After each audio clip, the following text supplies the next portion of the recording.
नमस्कार सर्वांना. कसे आहात सगळे? मस्त आहात ना? आशा करते तुम्ही सगळे आनंदात असाल. तुम्हा सर्वांचं अगदी मनापासून स्वागत आहे आपल्या चॅनलवरच्या आजच्या या व्हिडिओमध्ये.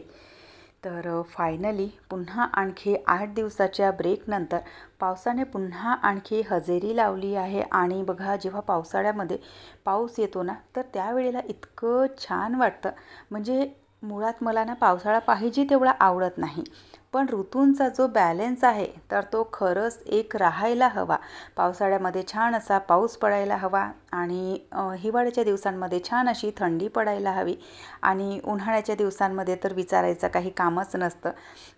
म्हणजे कोणाची इच्छा असो नसो, ऊन जे आहे तर ते इतकं तीव्र तापतं. तर त्यामुळे प्रत्येक ऋतूचा जो बॅलन्स आहे किंवा प्रत्येक ऋतूमध्ये ज्या ज्या गोष्टी होतात ना, तर त्या न चुकता झाल्या की किती छान वाटते ना. तर फायनली 8 दिवसाच्या नंतर पावसाने पुन्हा आणखी छान अशी हजेरी लावली आहे. आणि झाडं बघू शकत असाल, खूप छान असे फुलंसुद्धा आले आहेत. पण बघा, पावसामुळे ना जितक्या गोष्टी चांगल्या होतात, म्हणजे थोड्या वेळाच्या आधी जो पाऊस मी तुम्हाला दाखवला होता, तर तो अगदी असा मनाला सुखावणारा आणि छान असा मंद मंद जो पाऊस येतो तर तो होता. त्यानंतर मग मला ना पूजा करायची होती. आता पूजेला नाही म्हटलं तरी आपल्याला 1 तास 1.5 तास कधी म्हणजे असा वेळ होतोच. आणि त्यावेळेला इतका जोरदार पाऊस आला आणि सगळा पाऊस असा जो आळवा तिडवा पाऊस असतो तर तसा पाऊस आला. आणि पूजेच्या वेळेवर खिडक्या वगैरे सगळ्या बंद असतात, तर त्याचं काही तेवढं म्हणजे आपल्याला कळत नाही. पण त्यानंतर जेव्हा तुळशीची पूजा करायला आली तेव्हा कळलं की माझे सगळे सुकवलेले जे कपडे आहेत तर ते ओले झाले आहेत. तिकडच्या बाल्कनीमध्ये भांड्यांच्या 2 बास्केट ठेवलेल्या होत्या, 2 टोपले ठेवलेले होते, तर ते भांडेसुद्धा सगळे वरच्या पाण्याने ओले झाले आहेत. आणि इकडचे जे कपडे आहेत तर ते सुद्धा ओले झाले. आणि बरं, त्यातल्या त्यातना झालं आज असं की सकाळी 9 वाजेपासून जी लाईट गायब झालेली आहे तर ती ना म्हणजे 3:30-3:30-3:30च्या दरम्यान लाईट आली.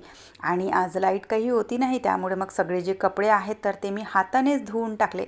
आणि ड्राय करण्याचं काही ऑप्शन नव्हतं, कारण लाईट गेलेली होती तर ड्राय तरी कसे करणार. तर छान असे व्यवस्थित अगदी असे कडक पिळून जे आहे तर ते कपडे मी इथे बाल्कनीमध्ये सुकायला टाकले.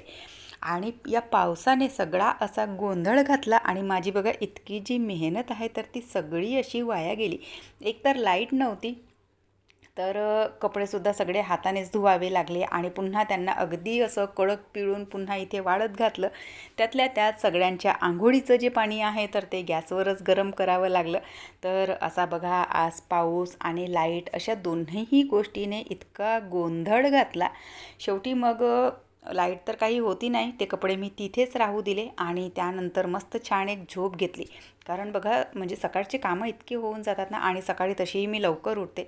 तर त्यानंतर ना दुपारची ना एक थोडीशी अर्ध्या तासाची 20-25 मिनटाची एक झपकी मी घेते. कारण बघा, आपल्या शरीरासाठी ना आरामसुद्धा तितकाच महत्त्वाचा असतो. आपण म्हणजे कंटिन्युअसली ना कामं करत जातो. झोप नसेल जरी येत ना तरीही थोडंसं अर्धा-1 तासासाठी ना दुपारी रिलॅक्स होऊन जातं. त्यामुळे म्हणजे रिलॅक्स होऊन जायचं. त्यामुळे बघा, आपल्या शरीराला थोडासा आराम मिळतो आणि थोडंसं आपलं शरीरसुद्धा रिकवर होतं थोडासा आराम मिळाला की. तर त्यामुळे दुपारचा ना मी थोडासा अर्धा-1 तास ना आराम करते. त्यानंतर मग लाईट आली तर 3-3:30 वाजता पुन्हा आणखी सगळे जे कपडे आहेत तर ते पाण्यामधून पिळून काढले आणि त्यानंतर पुन्हा त्यांना मशीनला ड्राय केलं आणि सुकवले. कारण बघा, पावसाच्या पाण्यामध्ये जेव्हा कपडे ओले होतात ना, तर त्यावेळेला त्या कपड्यांमधून ना दुर्गंध येतो आणि जो असा सादर जो वास येतो कपड्यांचा ना, तर तो यायला लागतो. तर जेव्हा कधी पावसाच्या पाण्यामध्ये कपडे ओले होतात तर त्यावेळेला ना सगळे जे कपडे आहेत तर ते मी पुन्हा एकदा पाण्यातून काढते आणि त्यानंतर त्यांना सुकवते. तर पावसाळ्याच्या दिवसांसाठी हा जो स्टँड आहे ना तर तो इतका छान आहे आणि अगदी 1.5-2 बादल्या कपडे ना त्यामध्ये आपण आरामात सुकवू शकतो. तर पावसासाठी तर मी म्हणेन की खूप अगदी बेस्ट ऑप्शन आहे. तुम्ही पंख्याच्या खाली कुठेही त्याला ठेवू शकता आणि अगदी फोल्ड होऊन तुम्ही त्याला नंतर मग जेव्हा त्याचं काम नाही आहे तर फोल्ड करून त्याला आपण कुठेसुद्धा ठेवू शकतो. तर पावसाळ्यासाठी ना ही एक खूप छान गोष्ट आहे. त्यानंतर ना शेजाऱ्यांच्या मुलीची एक कुर्ती मला ना थोडीशी त्याला अल्टर करून द्यायचं होतं, कारण दुसऱ्या दिवशीची गुरुपौर्णिमा होती आणि गुरुपौर्णिमासाठी तिला ही जी कुर्ती आहे तर ती घालून जायचं होतं. आणि तिच्या मम्मीला शॉपमध्ये छोटी कुर्ती काही मिळाली नाही, तर त्यामुळे त्या ज्या आपल्या नॉर्मल साईज असतात तर त्या साईजची कुर्ती त्या घेऊन आलेल्या होत्या आणि त्यांना ते अल्टर करायचं होतं. तर त्यांनी विचारलं की करून द्याल का म्हणून. तर म्हटलं चला ठीक आहे, कारण फारसा काही असा खूप वेळ लागत नाही. पण मेन प्रॉब्लेम असा होता की अगदी मोठ्या व्यक्तीची जी कुर्ती आहे तर ती 9 वर्षाच्या मुलीसाठी म्हणजे अल्टर करायचं होतं.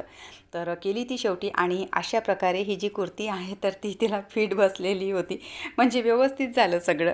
तर कुर्ती वगैरे झाली तिची आणि त्यानंतर ती सहजच दाखवायला आली होती, तर मी तिचा तो शूट घेतला.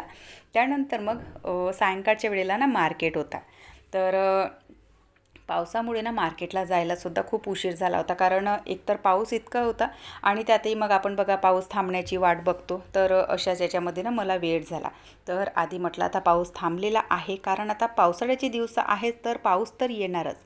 ते मग आपल्यालाच कुठेतरी ते ॲडजस्टमेंट करावं लागतं आणि त्यानंतर मग आपले जे काही बाहेरचे कामं आहेत तर ते करावे लागतात. तर पाऊस थोडासा सायंकाळच्या वेळेला 6-6:30च्या दरम्यान थोडासा शांत झालेला होता. तर मी पटकन जाऊन आठवडी जो बाजार आहे तर ते करून आली. आणि माझ्या इथे तो जो बाजार आहे म्हणजे जे भाजीचं आहे ना, तर ते मी आठवड्याचंच घेऊन येते. म्हणजे दारावरही येतात, पण बघा जेव्हा ते भाजीवाले दादा येतात ना, तर नेमकं त्यावेळेला एकतर माझी पूजा चालू असते किंवा मग अंघोळ चालू असते, तर ते काही व्यवस्थित ना माझं मॅनेजमेंट जमत नाही. त्यामुळे मग मी काय करते की आठवड्याचं ना भाजीचं घेऊन येते. त्यानंतर मग दारावर जरी आले तर मी तिथे जातही नाही आणि घेतही नाही, कारण बहुतांश वेळा असंच होते की मी एकतर अंघोळ करत असते किंवा पूजा करत असते आणि त्यावेळेला मग ते दादा येतात. तर चला असो, भाजीचं सगळं आणलं. त्यानंतर ना ते जमवायचं होतं. आधी म्हटलं स्वयंपाक ठेवून देते, कारण स्वयंपाकाला उशीर झाली की मग बघा घरचेही चिडचिड करतात आणि आमच्या इथे यांना तसंही ना जेवणाला किंवा स्वयंपाकाला खूप उशीर झाली की मग त्यांची चिडचिड चालू होते. तर त्यामुळे म्हटलं की जो ही फ्रीज वगैरे आहे, जे ही भाजीचं सगळं निवडून तोडून ठेवायचं आहे तर ते मी नंतर करणार, आधी ना स्वयंपाक ठेवून घेते म्हणून. तर ज्या वड्या असतात, बहुतेक लोक त्याला ना सांडगे बोलतात. भाजीच्या ज्या वड्या आपण बनवतो उन्हाळ्यामध्ये बघा, बऱ्याचशा अशा वाळवणीच्या गोष्टी आपण बनवतो. तर त्यामध्ये उडदा मुगाच्या ज्या वड्या बनवतो तर त्याच मी आज बनवणार आहे. तर त्यांना मी काय करते, जेव्हा कधी मला घाई असते किंवा फटाफट जर ती भाजी बनवायची असेल ना, तर त्याला मी ना कुकरमध्ये थोडंसं 2-3 शिट्ट्यांवर बॉईल करून घेते.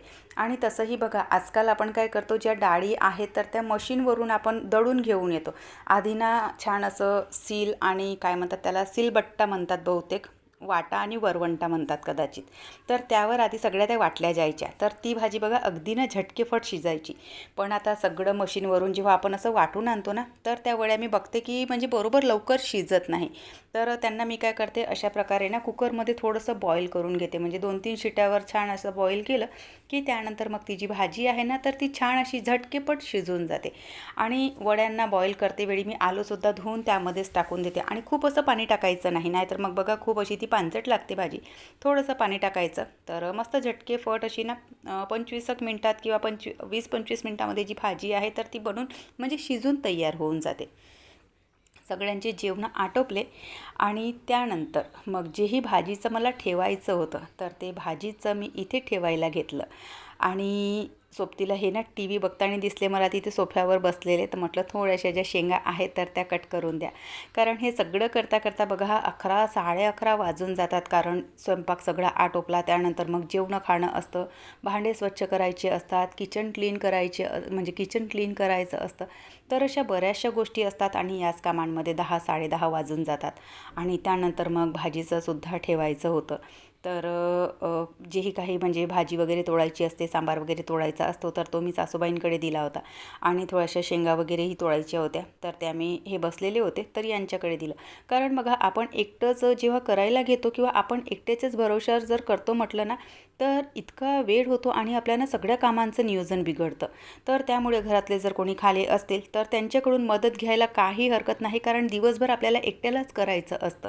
पण जर घरी कोणी असतील आणि थोडीफार जर त्यांनी मदत केली तर काही फरक पडत नाही, आपल्यालासुद्धा तितकाच आसरा होऊन जातो, मदत होऊन जाते आणि आपलासुद्धा वेळ वाचतो. त्यानंतर बघा काल ना मी तुमच्यासोबत आठवड्याच्या स्वयंपाकाचं नियोजन शेअर केलं होतं. तर त्यामध्ये ना एका ताईंची कमेंट होती की ताई तुम्ही सांबार धुवून ठेवता का? तर नाही, मी सांबार धुवून ठेवत नाही. कारण बघा, सांबार आपण कितीही नाही म्हटलं, कितीही व्यवस्थित पद्धतीने जर आपण त्याला सुकवलं तरीसुद्धा सांबार खराब होतो. तर त्यामुळे मी सांबार धुवून ठेवत नाही. जेव्हा स्वयंपाक बनवायला घेते त्यावेळेवर थोडा वेळ ना सांबार पाण्यामध्ये बुडवून ठेवते आणि 5-10 मिनटाच्या नंतर त्यातली जी काही माती वगैरे आहे तर ती सगळी निघून जाते. त्यानंतर मग कट करून भाजीमध्ये घालते.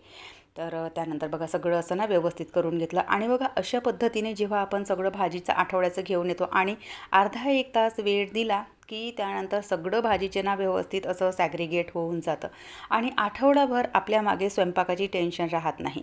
तर हा व्हिडिओ म्हणजे भाजीचं जे काही तोडायचं होतं तर तो मंगळवारचा होता. काल जो व्हिडिओ मी तुमच्यासोबत शेअर केला तर त्यातला पार्ट सांगते.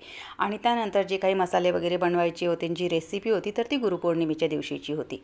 तर चला, सगळं भाजीचं जमवून झालेलं आहे. फुलं वगैरेसुद्धा व्यवस्थित ठेवून देते आणि आजचा व्हिडिओसुद्धा मी इथेच संपवते. आशा करते तुम्हाला आवडला असेल. व्हिडिओ कुठे जरी आवडला असेल तर व्हिडिओला लाईक करा. चॅनलवर पहिल्यांदा आले असाल तर सबस्क्राईब करा.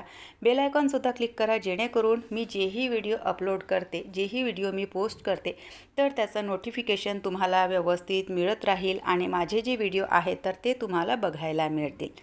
आणि व्हिडिओ कसे वाटतात तर ते सुद्धा न चुकता कमेंट करून सांगत चला. तुमच्या कमेंटमुळे खरंच खूप मोटिवेशन मिळतं. तर चला, आपण भेटूयात नंतरच्या व्हिडिओसोबत. तोपर्यंत सगळ्यांना बाय, सगळ्यांना धन्यवाद. हर हर महादेव.